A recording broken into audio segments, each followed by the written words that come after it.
Hey guys, recently I picked up the RF 16mm f2.8 STM. I'm filming on it now, and it's been a pretty cool little lens to have. I've had it for about a week now.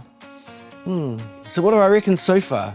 And bear in mind, this is coming from somebody who's not really a wide angle shooter. You know, if I'm being quite honest, I really like the tight end of photography. But even so, I think it's really, really cool that you've got the option of an ultra wide angle in such a nifty little package. And when I say nifty, that's because obviously it sort of harks up to the nifty 50 or the RF 50mm f1.8. Yeah, so after about a week, what do I reckon? Well, you know what? The wide angle is really novel. It's really cool having all that in the image to be able to work with.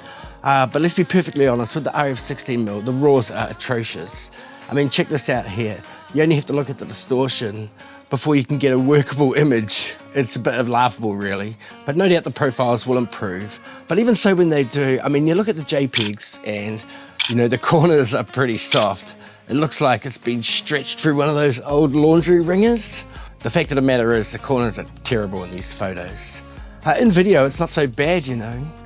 The great thing about video is the wide field of view. It just makes it a lot more easier to capture more in your video. And look, there is a thing that the lens doesn't have image stabilization, but I did do like a video stave test just using the digital IS, and I'll show you that now. Well, as you know, the RF 16mm f2.8 does not have image stabilization, IS, built into the lens, so you do have to rely on in-body image stabilization if you have it.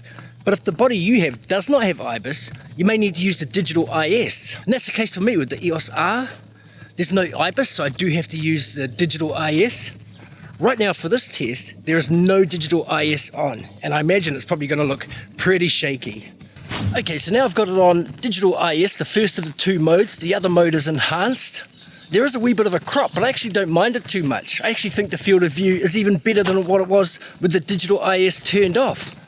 Okay, so now we're in the digital IS enhanced mode, and I can see right away there's even more of a crop, but hey, still the field of view is not too bad for vlogging. And not only that, I can see it's much more stable now, certainly more than with the digital IS turned off, and more than with the digital IS on the enable mode. Let's check it out how it goes with a bit of a running test.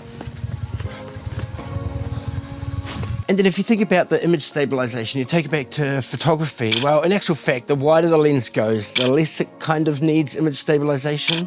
Or in that you can get away without having it and still have reasonably slow shutter speeds to get crisp images. Obviously, the faster the shutter speed, the better in that sort of situation to compensate. But yeah, the 16mm, and I will go back to when I prefaced to say I'm not really a wide angle shooter, but I will like having the option for it. And the fact that I can get the option in a quite inexpensive package, you know, in this little number right here, makes it even more cool, because I probably wouldn't spend the big bucks on the big wides. I'd go for probably spending the big bucks on the big tights. But hey, that's just me. You may see it differently. And I'll be interested to know what you think about the RF 16mm if you've got it. And maybe I'll do a bit more of an in-detailed video on it. But for now, hey, who knows? That's just my first thoughts. I think it's pretty cool. You know, it's absolutely a must-have. You know, as a hobbyist or enthusiast, or even some professional work at a push, with the 16mm, then hey, it's an absolute must-have for sure. I mean, there's no way I wouldn't have it now that I've got it. And maybe that's a test. Who knows? Good enough for me. Thanks for watching. We'll catch you next time. Bye.